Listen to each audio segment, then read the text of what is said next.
अस्सलाम वालेकुम, मैं मोहम्मद रिजवान। आप देख रहे हैं रेस फिक्स एक नई वीडियो के साथ। आज ही हमारे पास टोयोटा लैंड क्रूज़र है, इसका हम बेल्ट ये रिप्लेसमेंट करेंगे।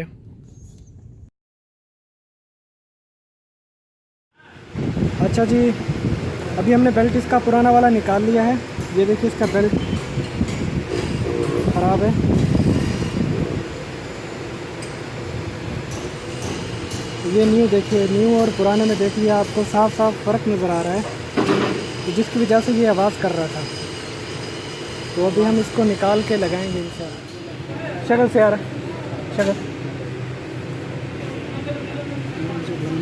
अभी हम गाड़ी को स्टार्ट कर रहे हैं। इंशाल्लाह बेल्ट हमने रिप्लेस कर दिया है।